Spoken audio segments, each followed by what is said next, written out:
This is a quick overview to the preface and chapter 1. There are some terms that I want to point out in chapter 1 that we'll be using throughout the semester in the next 7 weeks. So I wanted to highlight them in this quick overview of the reading for this week. But I think you probably have realized in the preface, it's very short, that this is the book is practical in nature, and that the authors are going to make quite a great attempt and do a good job of making sure there's good examples for the theories that they describe. So it's a pretty good read that way. But in chapter 1, you'll see that it provides a context for learning for adults through the discussion of globalization and the knowledge age, technology, and demographics. And they do this by showing you some trends. And there's some tables and charts, some statistics that they present that show you trends. And one of the really interesting trends is how much older the globe is getting in certain parts of the world. And I think that that's really interesting and has implication for those of us who work in adult education or are going to be in education at all, because it would also impact the younger learners that we might be working with in either a secondary or an elementary setting. So I think that the trends that they present here, the discussion about globalization, in chapter 12, they're going to talk a little bit more about the haves and have-nots. But in this chapter, they just introduce the idea that folks are different. Their access to resources, their environments for learning are quite different. There's a beginning discussion about the use of cell phones and mobile technologies in this section, but the trends and the numbers are what are important. So spend some time looking at those charts and tables. The next thing in chapter 1 is the definition of an adult. And I put this question, is it age 16, 18, or 21? And maybe if I asked you, I'd say, what is the definition of an adult? And if it was multiple choice, maybe most of you would mark 18, or maybe you'd write 18 in. And that is because in our culture, we consider you an adult at age 18. Our government considers you an adult at age 18. Now, that's also a bit of a moving target, because that's what we call a legal age, and then there's a legal age for drinking.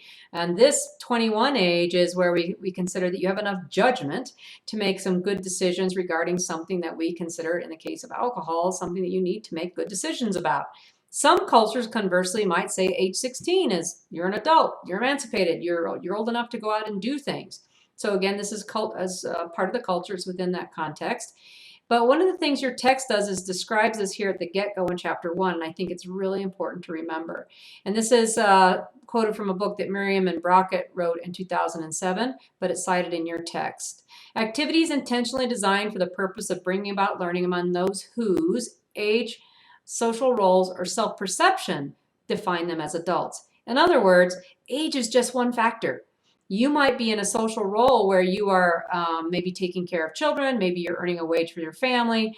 That social role changes who you are, and you are then taking on the responsibility of an adult. Your self-perception. You might think of yourself as much older, and maybe even those who are around you think of you as much older. I've met some very mature 16 and 18-year-olds. I'm like, wow, that person knows what they're doing. They're executing their plan. They're moving forward. I consider them an adult. Conversely, we've all met folks at age of 18. It's like, no way, no way. They're still totally a kid. They have actually no ability to make decisions, maybe 21. And maybe you've met 25, 26, and 27-year-olds in that category where you're thinking, will they ever grow up? But one of the points that Miriam and Brockett brought out with this definition is that age is just a number, and it's just one factor in being an adult. If you've taken on an adult role, you would be considered an adult. So let's kind of keep that in mind as we read through here. Adult learners differ from younger learners because of experience.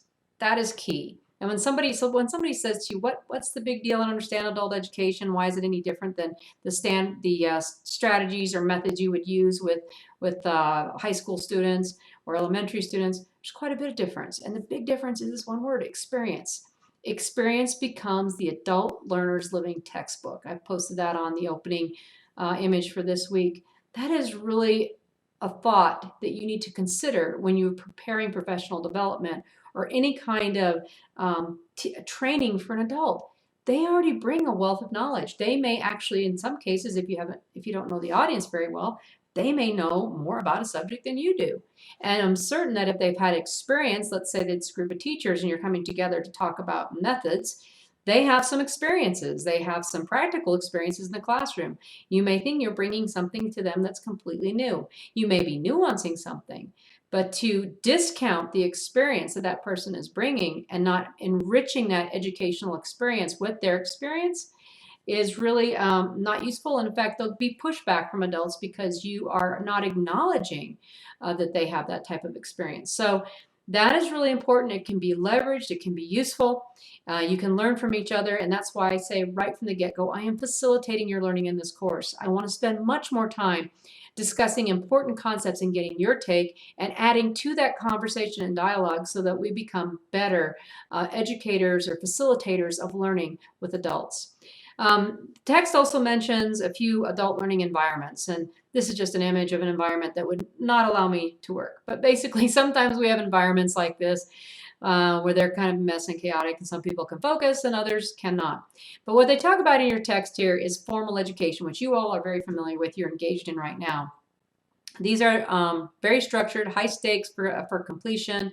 It's easy to measure the impacts, and when I say easy, it's a matter of putting out what you're going to be graded or scored on, what performance you're going to have, and then you're going to get some sort of mark. It's going to go on a transcript, and in this case, hopefully on a diploma.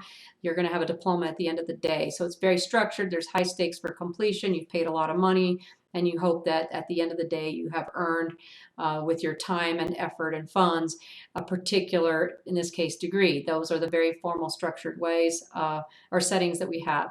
You might also see this in other trainings where you receive certificates or certifications for knowing a particular programming language or whatever it might be. Those are formal, structured, the stakes are high.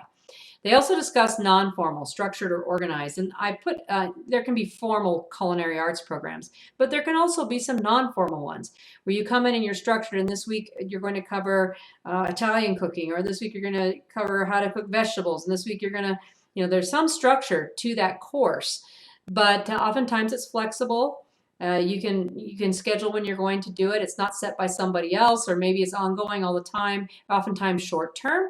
It's not, it's just something you're going to do for a while. There's not a big investment of time for a particular grade or degree. They're voluntary, where and oftentimes I guess you could say formal could be voluntary, but it also might be compulsory. And that means that your boss is requiring you to do it.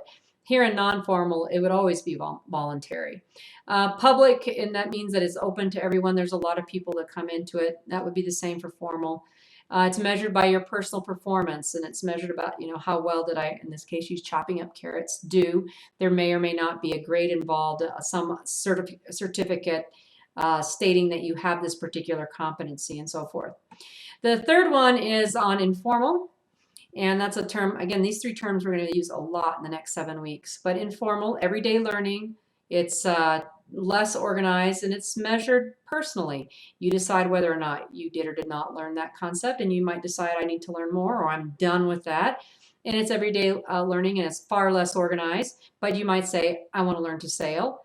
And you might say to yourself, I'm going to go down and I'm going to, if you would enroll in a sailing class, that might be non-formal. But let's say that you just say, I'm going to go get a boat and I'm going to take it out and I'm going to put it out here in Logan on First Dam, or I'm going to go up to Bear Lake, which would be pretty scary. But you rent a boat and you say to yourself, I'm just going to teach myself this.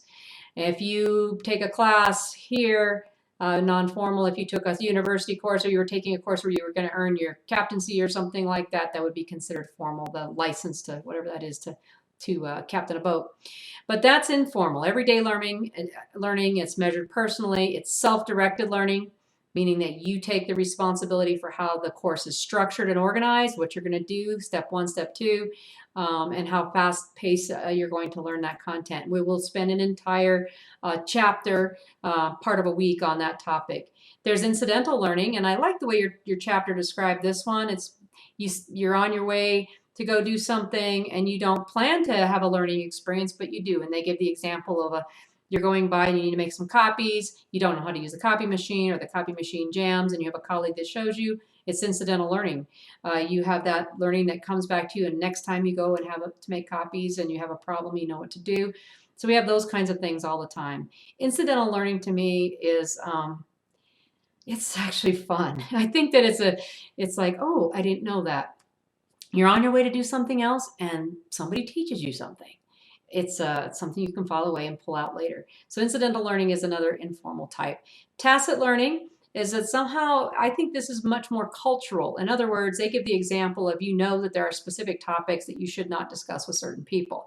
And that's the type of a tacit learning where we just know culturally, we know from what that person has said before, their comments before, what we can and cannot say around them, and that would be considered tacit learning.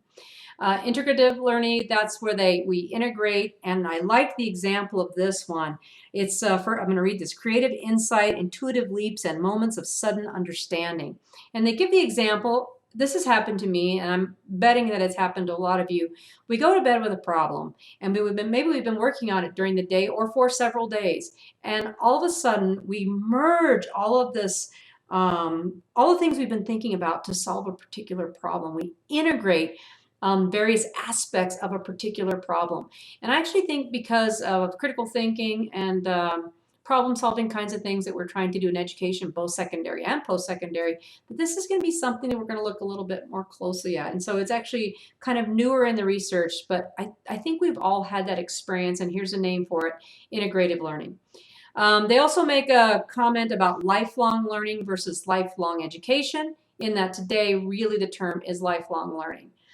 We are actually able to seek. There are so many opportunities. There's so many ways to communicate and get information and apply it to our life, have a different knowledge setting, that it's lifelong learning, that we propel ourselves forward to the next day and go on learning. Whereas before it was called lifelong education, you needed to seek someone out to get that kind of information rather than just doing it on your own. Even if it was self-directed, it was oftentimes going to be done in a far more formal way. So they make that distinction in this text.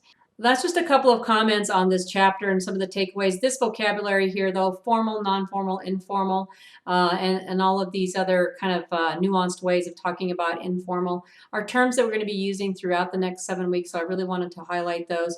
I hope that you find this reading interesting and can relate it to your own personal experience, which is what I ask you about in this week's discussion.